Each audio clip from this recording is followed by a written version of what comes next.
Hello, and welcome to the Future Christian Podcast, your source for insights and ideas into what it means to live as a follower of Jesus in the 21st century. At the Future Christian Podcast, we talk to pastors, authors, and other faith leaders for helpful advice and practical wisdom to help you and your community of faith walk boldly into the future. Here's your host, Lauren Richmond Jr.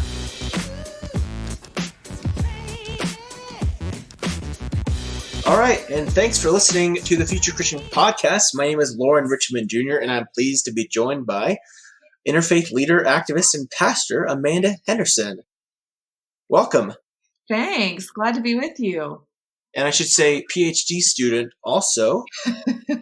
I was bored. Not enough going on. Yeah. And so I usually take a minute to say how I know you, and I've been pleased to interact with you a little bit through our mutual standing as clergy pastors in the Disciples of Christ, Christian Church Disciples of Christ, here in the Central Rocky Mountain region. And then I've been pleased to see your work from a distance at the Interfaith Alliance of Colorado, which you're now heading. Yeah. I don't know if you know this, Amanda, but back when I was in seminary, I did an internship for a few months with TIA. Yes, I remember you talking that. You worked with Jeremy then. Yeah, and no denigrating to what Jeremy did at all, but wow, what you've done in your time there has been really incredible. It's been fun.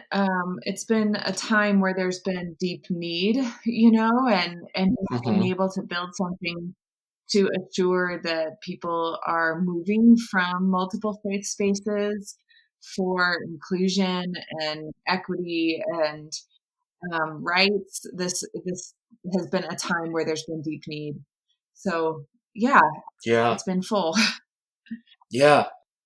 Now I want to ask you to share about your story, kind of your story of faith, if you would, what it's meant to be, kind of your introduction to the faith growing up, and then maybe now, if there's anything different, what it means to you.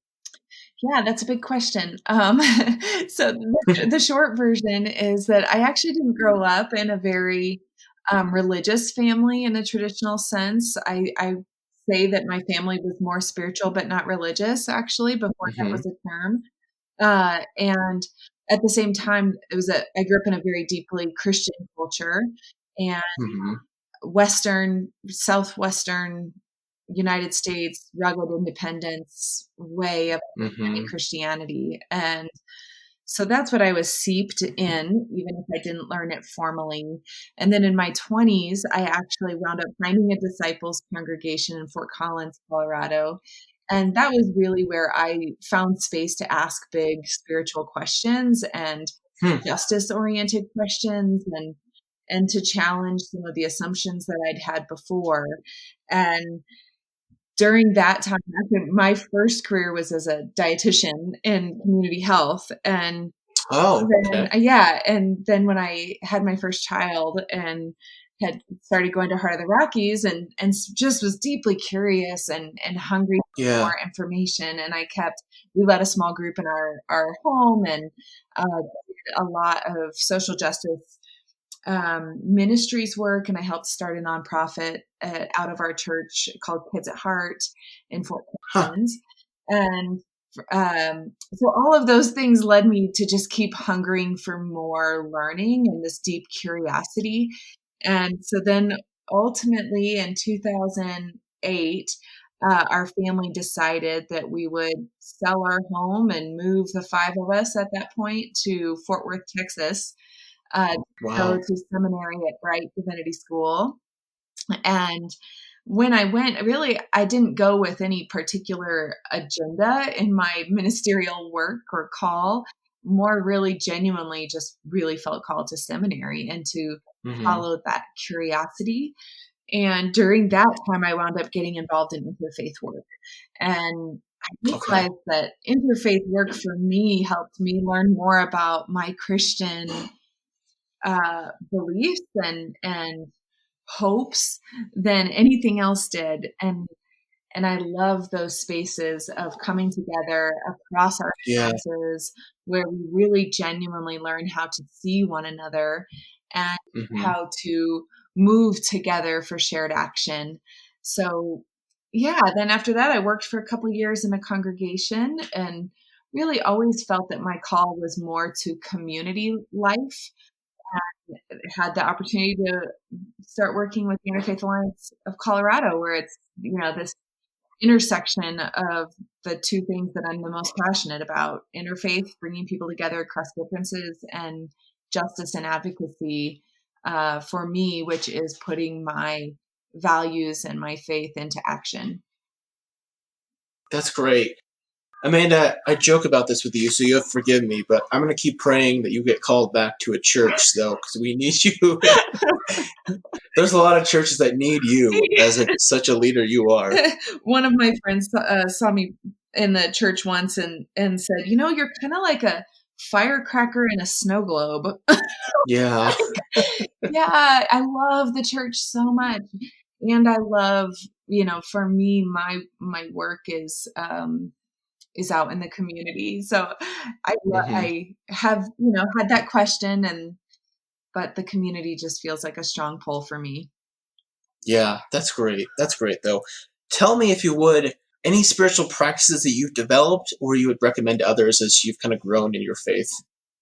Yeah, I think that my two primary spiritual practices are meditation in the morning and quiet and silence. And I actually learned meditation before I really dove into Christianity. So I learned using the prayer of St. Francis of Assisi and a mantra, like repeating that prayer. And that is a deep spiritual practice for me. The other meditation practice I really appreciate is the Anglican prayer beads. And there's this beautiful 7-part: deliver me, open me, fill me, teach me, keep me, send me, bring me. And so each bead, you say one of those and really feel it. And that has been, over time, one of my deepest practices. The other is being outside in nature and moving my body. I'm a runner, and lately I've also been biking too, and just being outside and feeling the presence of the divine for me is the most filling and life-giving spiritual practice. And when it's rough, I just go outside. Yeah. Now, I won't say for your privacy, but I know you're going somewhere, and I'm hoping you're taking a mountain bike where you're going. Yeah. You're on vacation? I know. Well, my husband is a big mountain biker, so he will be taking his good mountain bike. I do not really have interest in like flying down or climbing up difficult mountains on a bike. I like a nice even trail. Like, we live off the High Line, so I like the High Line Canal kind of mountain biking. So I'll have one of those bikes too, but most of the time I'm on my feet. You need to do like the bar. I'll speak in code here. Hopefully, won't give away the location, but like the bar S trails in your location. Oh, good. I don't know. So my husband's been there a bunch. I have not been there yet. He goes mountain biking there all the time. So this will be my first. Those are some kind of green blue trails that I think are a lot of fun. Oh, good. All right. But I'll check it out. Crashing hurts a lot. Yeah, so I had that happen. So that's why I'm I can't run anymore because of a mountain bike crash. So like, I'm still going to mountain bike because now I can't run, but I just wear a lot of pads and I don't quite go so crazy because it hurts. Well, speaking of chaos, crazy things happening, let's talk about your book, Holy Chaos. And I want to ask you, like, why write a book? What kind of said, hey, I need to put some pen to paper or fingers to keyboard and make something happen? Yeah. I think that the work that I've been engaged in these past 6 years with the Interfaith Alliance of Colorado has really, there's so many stories. I often say I wish I could just wear a GoPro with me during my day sometimes because the experiences are so fascinating and so challenging. And I have learned so much. And I have so many people ask, how do I step into these difficult spaces? Like, how do you go out to a protest right now is one of the questions I'm asking. How do I approach the issue of race? How do I start to learn about racism and to have those conversations with my family members who might disagree with me? Mm-hmm. So ultimately, there was one moment, and I have it early in the book, when I was actually on the shore in La Jolla, near San Diego, the other mission gathering at Turk, and I was watching baby seals. It was pupping season in February, a couple years ago, and I was watching the mama seals, moving along with the baby seals, and all of a sudden I saw that there were two baby seals with one mama, and that was unusual. I'd only seen kind of pairs of one mom and one baby. So it caught my attention, and I was watching, and then all of a sudden the mama reared up and snapped at one of the babies. And then I realized the baby got shooed away. It was with the wrong mama. And so the right mama pulled it back into, pulled her fin over, or flipper, whichever it's called, and pulled her back in and reprimanded him. And he came back in. And I sat there thinking, one, I felt deep grace as a mother. Yeah. that there's times when we snap at the ones we love. Yeah. And then I thought, as a father too. Yeah. Yeah. And there is something to loving outside of ourself that this mama seal snapped because the baby was not her baby. And realizing that learning to love outside of our own self, our own interest, our own selfishness is what we are called to. And it is, for me, I think, a part of our human evolution, that we will not grow as people until we learn to care for another as much as we care for ourselves, and care for those who are radically different than us as much as we care about ourselves. And so that moment just kept stirring with me of thinking, how do we do that? What are the ways of being that we can cultivate that help us to love outside of ourselves? And honestly, this isn't rocket science. This is what God said, what Jesus said, what Muhammad said, what the Bhagavad Gita says. This is a part of a great, call in every tradition, because we're so bad at it. We have to hear it in every different way. Love God and love each other. And then I started on this journey of really trying to think about, okay, what are some clear ways that we can do that? And for me, that's the chapters of the book, which is the first thing you have to do is, one, understand the core thing is to love one another. Yeah. And then to understand and to try and learn about one another, try and learn about our social context, try and learn about our history. And that's, the prayer of St. Francis was,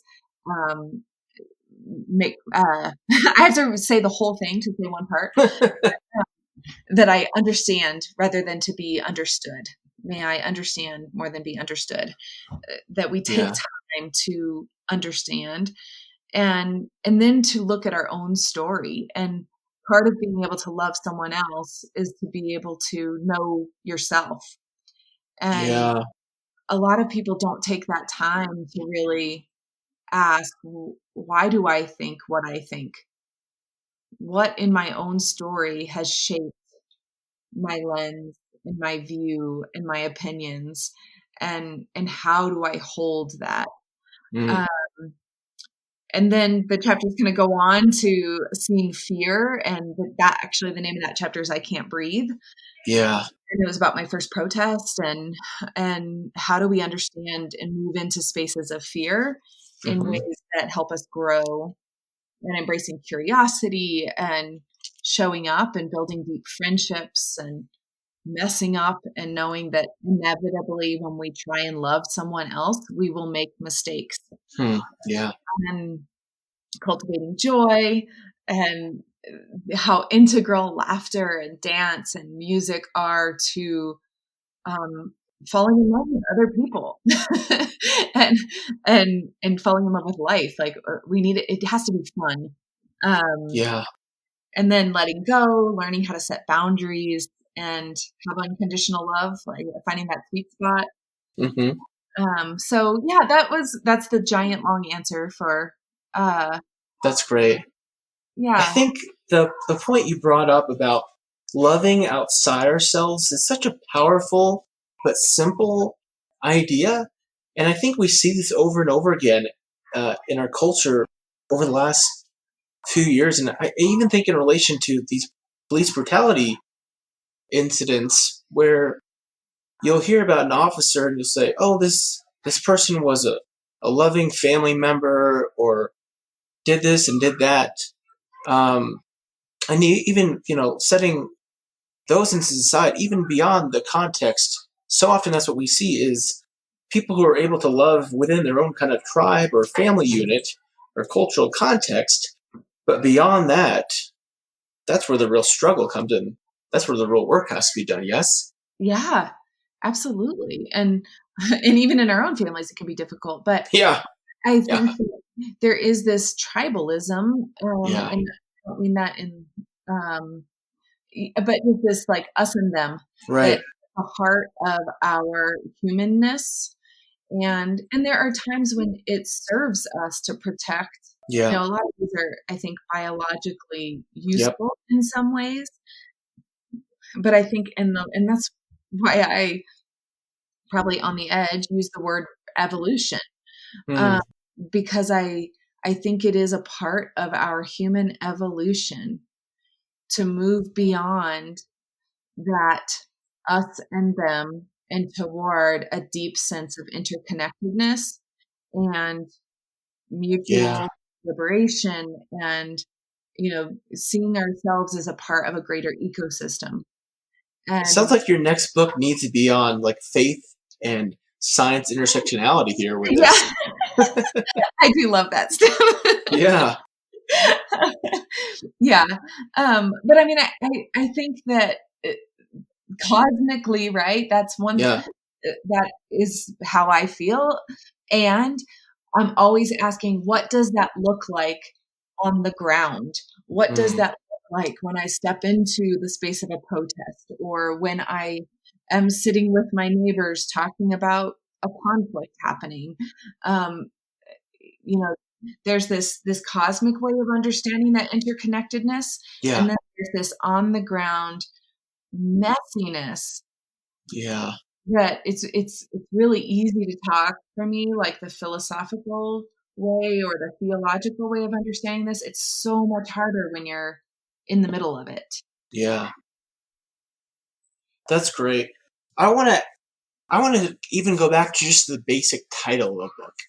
The idea of holy chaos. I know when I was in seminary, are you familiar with Catherine Keller, I believe is her name? Oh, yeah, I love Catherine Keller. Yeah, I studied her. I'm not sure if that's what I think of is when I think of the title Holy Chaos, I kind of think of her work. And she wrote about the kind of the messiness and God being in the messiness. But I think about it's a seeming paradox, I think, at least as we've in our culture traditionally being taught to think of like holiness as clean, set apart, distinct, and chaos seems completely the opposite. So tell me more about that title if you can. Yeah.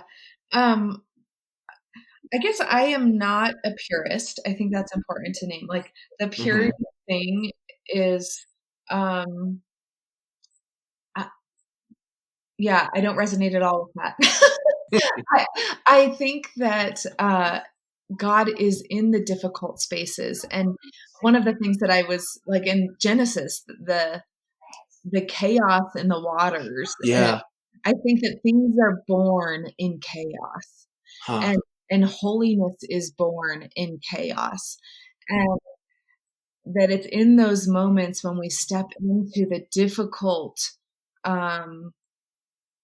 you know, trying not to use the word messy, but complicated, really complicated spaces. The only way to find our way through the most pressing problems that we face as humanity is through addressing the complicated realities.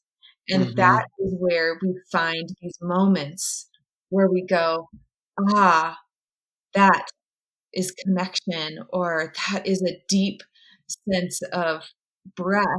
Have you ever been in a moment where it was like, it's so overwhelming and there's so much happening, and then you just have this breath of calm. And for me, that is the holy in the chaos that comes in the middle of living life. It's not retreating. It's not pushing all of the hard things away and head in the sand. It is having your eyes open and a brave, courageous willingness to step into the complicated things so that you might experience those moments of connection. And wow, we are in some complicated times right now. Yeah. You know, if a global pandemic wasn't big enough, you know, just in and of itself, we have the unrest and the evil and toxicity that's been revealed from the unjust killing of George Floyd and Breonna Taylor and who's the young man? I don't even know the name of the man who was killed in Atlanta. The Wendy's. Yeah. I don't know his name yet either. I'm sure it will be soon. Yeah, there's a lot of stuff happening, and I really appreciate kind of that idea that in this, like, this isn't just God is present in this. Yes. And that's part of like my theology. And, you know, we look at the question, the perennial question, why do bad things happen? What the source of evil, and all of these theological questions. My answer is God is in it. God is with us. God with us, Emmanuel. That's what Jesus is. This intersection of spirit and matter, of divine and human, coming into the messiest spaces of life. Like Jesus he does go into rest and prayer, but he goes right back out into life and the messy spaces. And I think this longing for purity is a running away or a denying what God has said, where God is, where God has told us that God is. Yeah, so it's like you want to embrace the humanity of Jesus, and rather than just, I think it's so easy to do in traditional Christianity, it's just to embrace the divinity rather than understanding and relating to that humanity. And perhaps more so, if I hear you correctly, like that it's mix. That intersection. And when we have too much of one or too much of the other, then we are out of balance. But there's that seeing the divine in the other and seeing the fully human in the other. And so that's how we move into relationships. And, you know, that's back to that evolutionary thinking. Like when we start to actually see that we are connected to one another, that we can ask one another, how do you want to be loved? That is what love is. You know, when we explore these deep questions and come to see that we're all connected, that's when we will begin to really, truly grow. All right. In 3 years, I better be interviewing you, or 2 years, for this this new book, Amanda. Because I think you already got that's the other reason I wrote a book, because my head doesn't stop.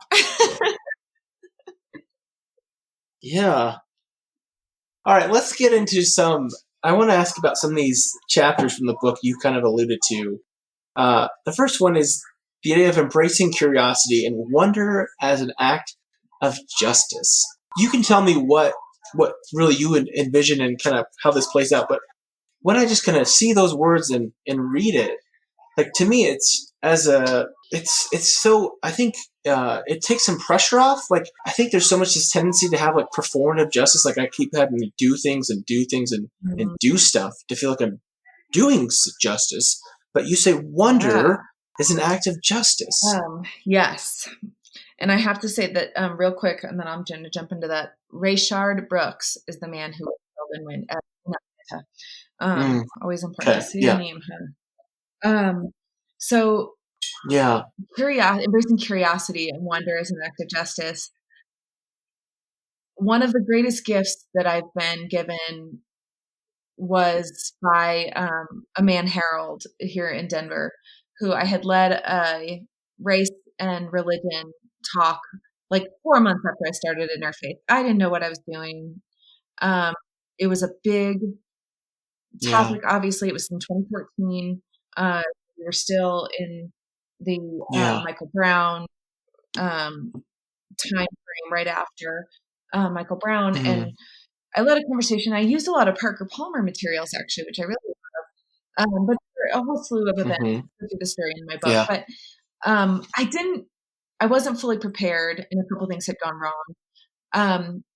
So my friend Harold, now friend, reached out and said, hey, it was a Black man who has led conversations on race in the Denver area for 20 years. And he said, can I meet with you, him and his wife? And I said, absolutely. Let's schedule a time. And he gave me this poem that started with, I wonder. And it was 4 white folks who are doing racial justice work. And it really helped me it invited me to explore my own role in doing racial equity work and to be able to take time to learn in those spaces. So between that experience and also from Parker Palmer's work, he talks about moving, rather than judgment, moving to wonder. When you see something that's confusing or troubling, making your first question, I wonder why he thinks that, or I wonder why it is that way. And seeking to understand again. And back to science, brain science shows that one of the only ways to break this really entrenched, like, I know what I know and everything I see confirms what I know, is to foster curiosity. And that when we ask questions or put people in situations where curiosity is evoked, our actual brain chemistry changes. And so I think that there's both a person-to-person way that curiosity is an act of justice. It's also a way that we can shift our brains and other people's brains to be open to one another and to be open to new ideas so that we can work for justice. Because I think one of the biggest blocks we have is just this confirmation bias that we each wind up tracking as we're in our own information bubbles. Yeah, absolutely. That's great. And kind of related to that, I guess, here is your idea that friendship is a political act. So correct me if I'm wrong here, but I wonder if saying with your kind of train of thought, is this friendship as a political act, like befriending people who you disagree with? Yes, and both. So, yes, people who you disagree with, or people who you're different than in some way. Actually, right. I think, is it Foucault? Why is my brain? It's either Foucault or Derrida that has a book called The Politics of Friendship. And it's Derrida. You're way over my head here. The Politics of Friendship. And so actually friendships across differences can subvert systems.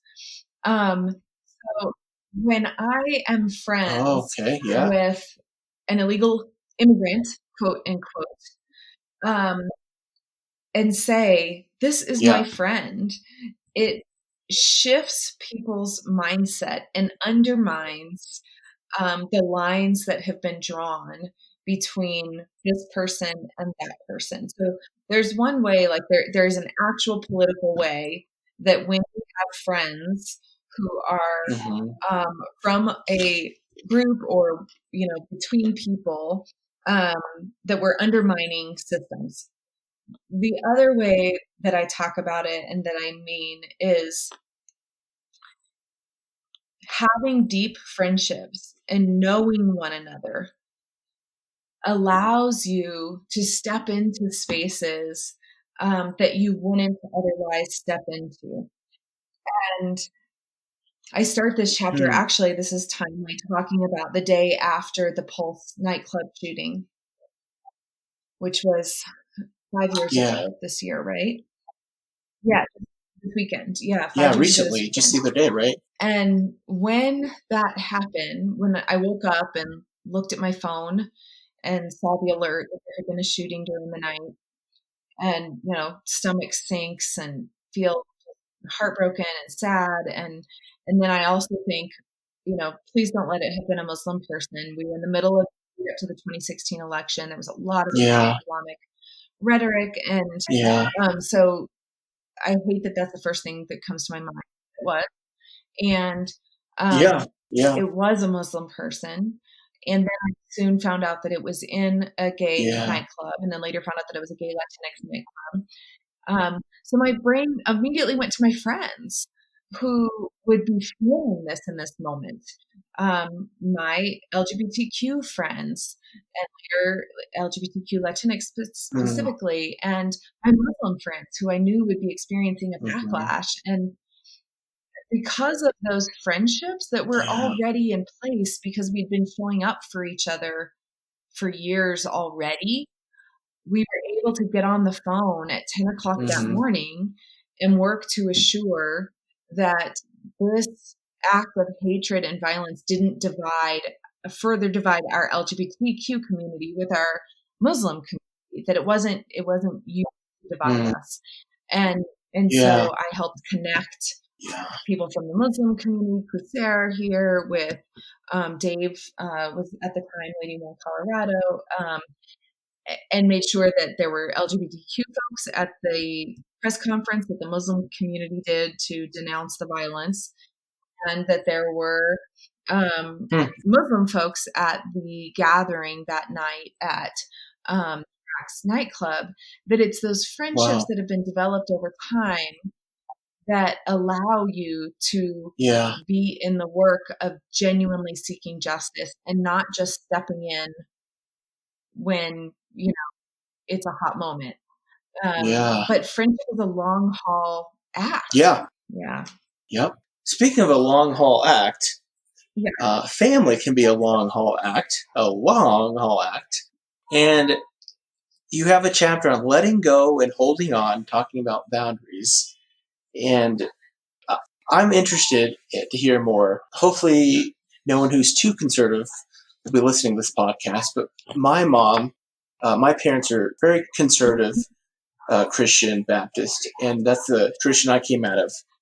And my mom has been recently reading, because I'll have books, and when she'll watch my kids, she'll read my books. And she came across Matthew Vine's book, who wrote God Made a Christian, and then she recently listened to my sermon and talking about it again. She said, "Oh, Lauren, I want to give that some more thought." And so I've been really interested in this idea of boundaries and family, and so talk to me more about that. I honestly think that this is the hardest thing that we do.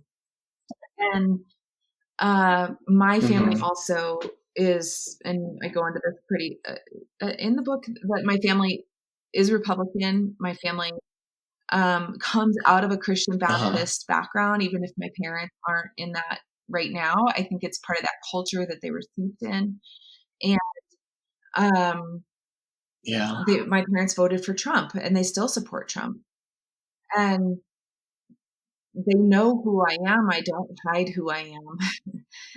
And I actually sent them my book a couple months before it was going to print, and they were not thrilled with it.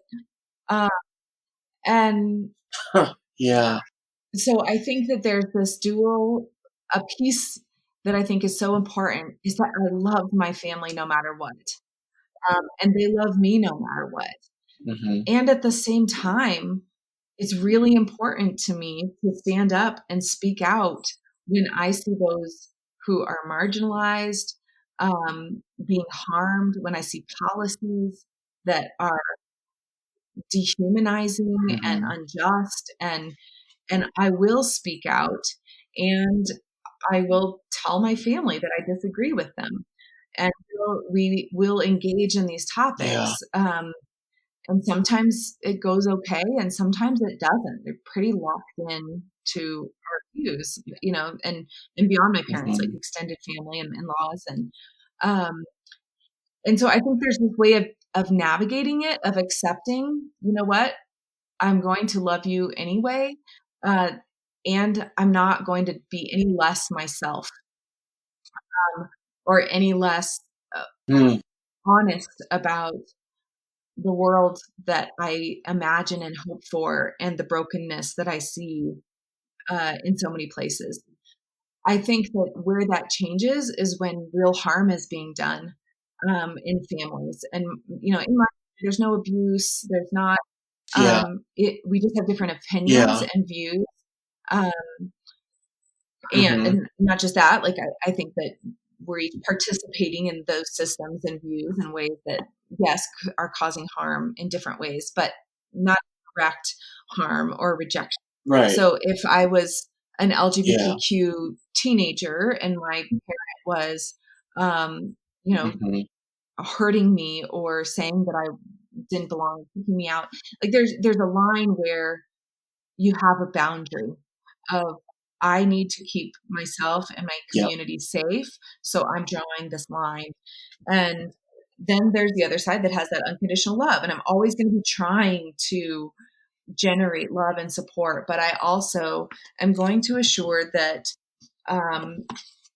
those I love and myself and those I care for are safe. And so that's what this letting go. And I dig into the Kabbalah concept of God, the Sephirot, which Okay. talks about the 10 traits of God, and the right arm, the Gevurah, and I might be saying this wrong, but the Gevurah, and the left arm, Chesed. The Gevurah is this right arm, this law, the firm boundary, the God will be angry arm, and the left arm is the unrelenting love and acceptance and inclusion. And these are two arms of God in the same body. And how do we move in this space between these and within these, boundary and freedom? And that's how we navigate relationships as well. When do I need to have a boundary, and when do I need to have more openness and freedom? Yeah. Would you say, do you have any, like, would you say are strict or fairly strict? Sounds like abuse, rejection would be two strict boundaries you would think hold. that those are two strict boundaries. I also, a boundary that's less like abuse is, I just don't see going anywhere. I have a family member who always wants to pick an argument. It's not really ever fruitful. Yeah. I'm not going to change their mind. They're not going to change my mind. And so the boundary for me is that we just don't talk about politics or religion. We don't talk about much else either, honestly. Because my life is so steeped in those things, like it's harder. But I don't typically like run away from those topics. But with that person, the relationship is important enough that I just set that boundary. Other spaces, I generally won't go into a space if I think that there's a toxic or dehumanizing element. Like, I love chaos, but if it's if there is potential to grow and move in that space, then I'm in it. If I feel like it is a lockdown space, I don't see that as my call. For some people, that is their call. I share about a friend of mine, Rob Shank, who I think is an incredible human being.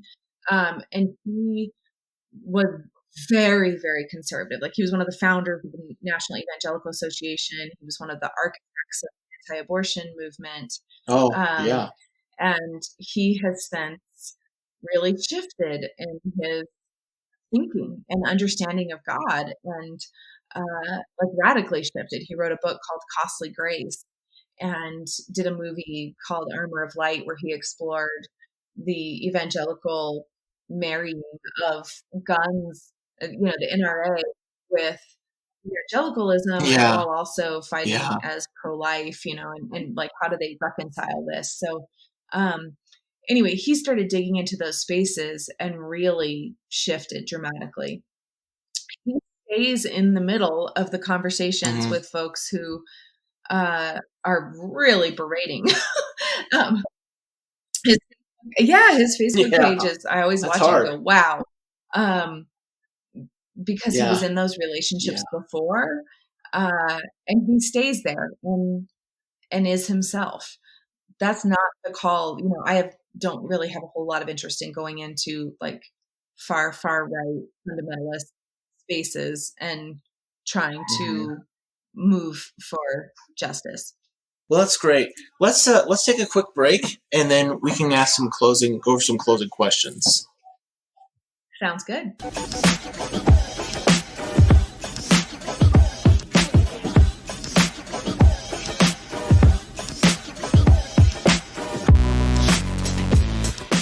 All right, we're back with Reverend Amanda Henderson, soon to be, is it Dr. Reverend or Reverend Doctor when you have a PhD, Amanda? Reverend Doctor. I've got a few years, I think, maybe 3 years, but one day, Reverend Doctor. Yeah, okay. So you can take these closing questions as seriously or not as you'd like to take them. So I ask, if you're Pope for a day, or just imagine you're like the leader, the religious leader of the world. Like, what's your big move? Whoa. My big move is to invite people to ask others how they want to be loved. Oh. There you go. That's pretty good. And then to do that, you have to follow through on it. So ask how they want to be loved, and then do that. Okay, good. If you could meet or bring back to life a historical religious figure or theologian, who is it? Pierre Teilhard de Chardin, who was a priest in the early 20th century, and also archaeologist, and really just fascinating person, and kind of actually the line I was on earlier around evolutionary thinking, and he did a lot of early work on that, which he was banned from. His books were banned. Now they're available. Yeah. But someone like him. Cool. I probably could spend more time. Oh, or Hannah Arendt. Hannah Arendt. Oh, wow. Yeah. I really appreciate her. Great.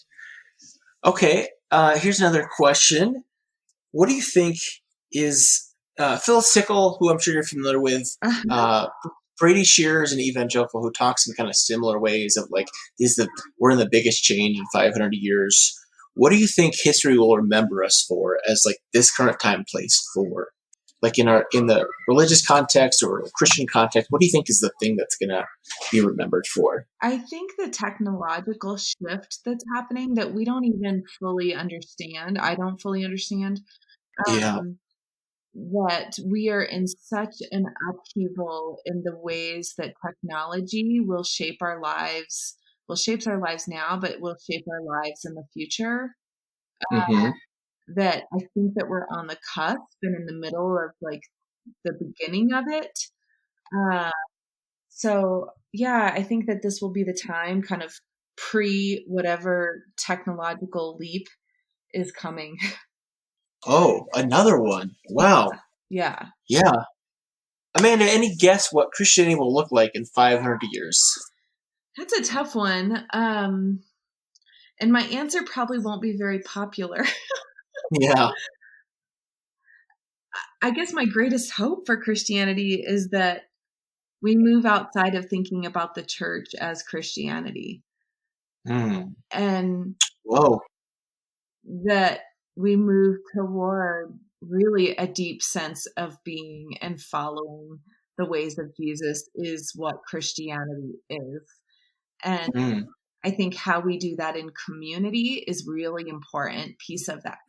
That we, I think as people leave quote unquote traditional churches, I believe that there's still deep, God is moving deeply and radically.